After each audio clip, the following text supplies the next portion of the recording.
Yan mga matataas na mga bahay dito. Yun, lalim nito. Hindi na. Pupunta doon. Sino?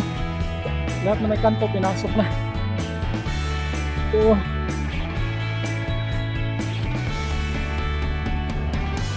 Pero yung sa unahan nakikita natin, Italian Thai. No? So nakakalito, no? Kung kaninong ano yan. Yan ang mga ano niya. Uy, gising! Pilipinas! Ngayon ay dito naman po ulit tayo at ang pagkakataong ito ay kailangan naman nating magmarites ulit sa INECR. Pero bago tayo magmarites, nung nakaraang video natin ay napuntahan natin ang may bahagi ng Baliti sa may San Fernando, Pampanga, at nakita nga natin doon sa may Sapang Bali na ongoing at tuloy-tuloy lang ang kanilang buo ng bayadak doon. At yun na nga, nakita din natin doon na tuloy-tuloy na rin ang demolition nila ng mga natamaang mga residente doon. Marami na silang winawasak na bahay doon sa may bahagi ng CPNO3 nitong INECR. Yan, wala na rin yan. Yan yung nakuna natin dati. Ngayon, doon sa kabilang dulo.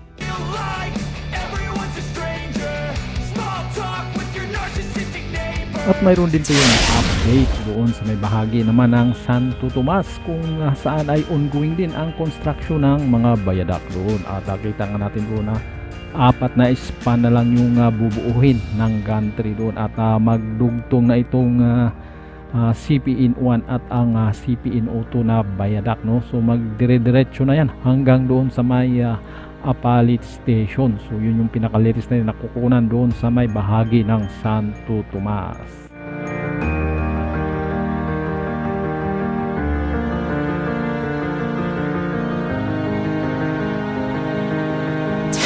At sa video natin ito, nung nakaraan na daanan natin yung San Fernando Station. So nakita nga natin doon na mayroon na ring nakalagay na ano doon, no? Isang pirasong segment box girder, at ngayon ay yun ang pupuntahan natin. Kung ano na ang latest development doon sa ginagawang INECR San Fernando Station, no? Doon kasi nag-ano na sila doon sa may San Fernando Station.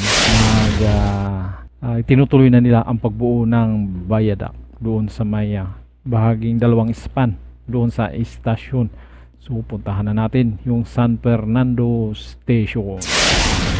Andito na tayo, no? So ito po yung kanilang pinaka entrance exit, no? Dito sa may bahagi ito ng Capitol Boulevard. Ayan. So titignan kita, ayan, makita nga natin dito na yun, kitang-kita na agad natin itong kanilang gantry at naangkor na nila itong madaming box girder.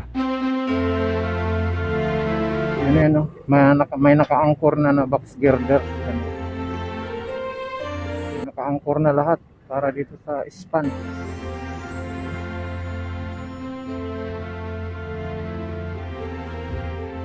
Yung sa unahan.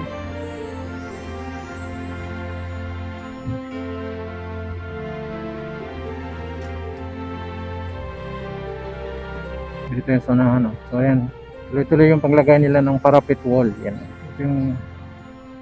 Ito yung gantry nila. Oh.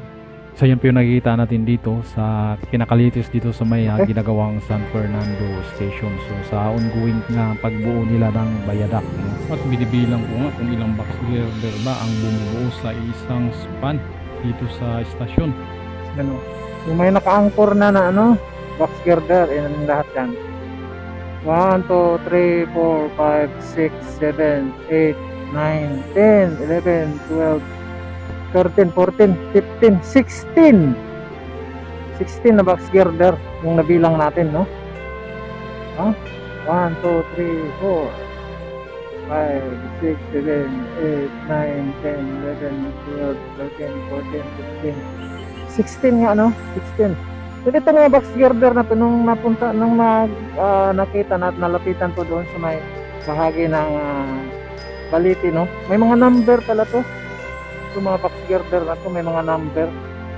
Kaya hindi siguro pwede magbalik-baliktad o magkapalit-palit, no? Kaya may mga number. Ayan, oh. Saka mapansin natin, mayroong iba ang shape niya, yung sa gitna, oh. Diba?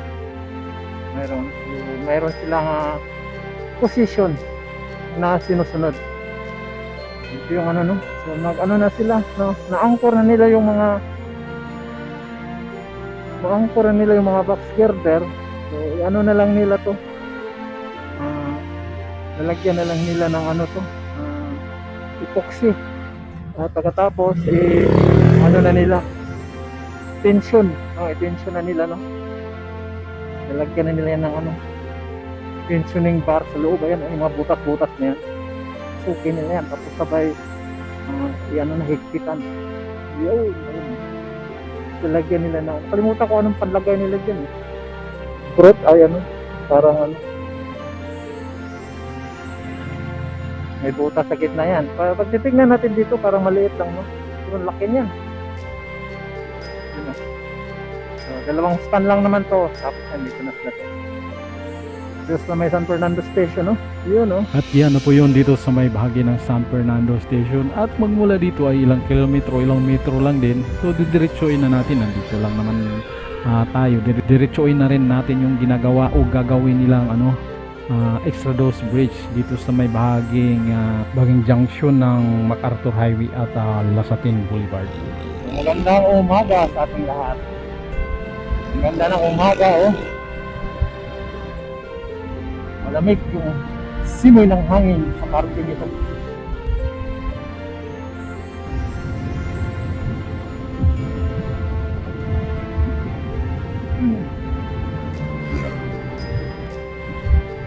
Ikita na natin yung ano, mayroon ng boom crane.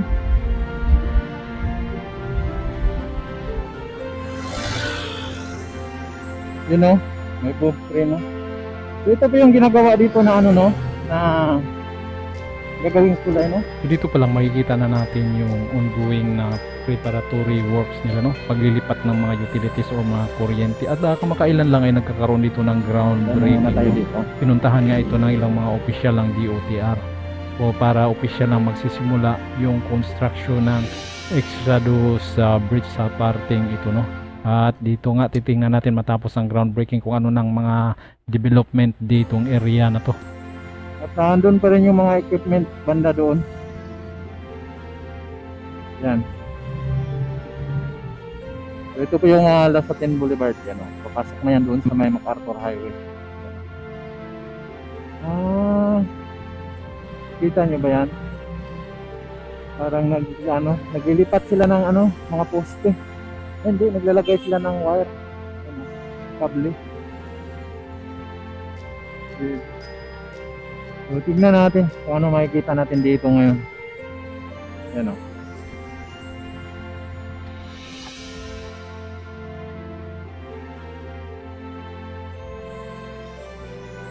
At dito nga napansin na nga natin agad ang mga rebar cages, no, na natatapos na nila. At sa tingin ko dito nila ginagawa ito, ginagawa nila ang area na to ng ano, rebar fabrication, no. So makita natin yung mga bakal diyan, no. At ito nga po yung MacArthur Highway, yung sa bandang kaliwa. At ito naman yung right of way ng NECR ito. So ito medyo malapad-lapad ito dahil sa tingin ko dito nila yung rebar fabrication nila. Ayan, oh, may mga anong tawag yan, ring. Hindi ko alam anong tawag yan. At yan, makita natin na andyan yung mga materials na gagawin nila. At kasi dito, ayan, mukhang dito ilalagay nila yung mga poste dito banda, no. At gumagawa sila ng rebar ng ano, para sa board pile, no, para sa pundasyon bago ang ilagay nila yung kanilang pile cap.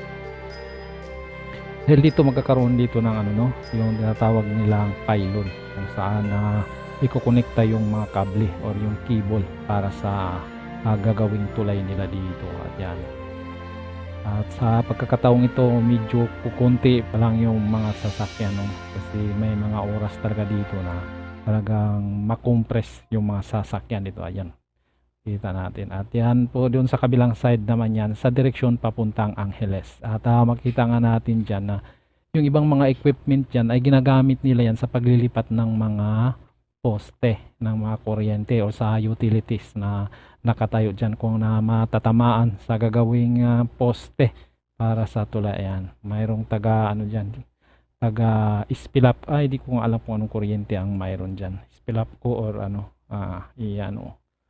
At makita nga natin din sa unahan, nandun nakaparada na yung para sa mga shape pile, para temporary wall sa mga paghuhukay na gagawin nila. At mayroon na rin tayong nakikita na isang drilling rig, probably naghuhukay na yan para sa board pile. Yan, so ganyan po yun. Pag diretsuin mo yan, ay diretso na po yan ng Angeles Station, pero malayo pa dahil itong San Fernando Station at Angeles Station, sa pagkaintindi ko, ito yung may pinakamalayong distansya na istasyon, no? Nasa higit 14 kilometers, basta mga ganun ang distansya nitong dalawang istasyon ng Angeles Station at San Fernando Station. At sinunda naman ito ng San Fernando Station at Apalit Station na mayroon namang 12 kilometer ang distansya nitong dalawang istasyon. Kaya dito nga sa nung ano ko dati, dito sa may San Fernando at Angeles, may pinopropose yung local government na magkakaroon pa ng isang drop-off station dito sa may bahagi ng Sindalan. So panukala lang naman yun ng local government. Yung at yan, makikita natin na medyo malinis yung MacArthur Highway at sa may Lasatin Boulevard. So ito yung pinakalitis natin na nakukunan dito matapos yung ginagawang groundbreaking ceremony dito sa may parting ito. At yan, makikita nga natin yung gagawin nilang mga kabilya, mga bakal para sa rebar cages. Ayan po. So sa tingin ko nga dito nga ginawa nila fabrication para sa rebar cages.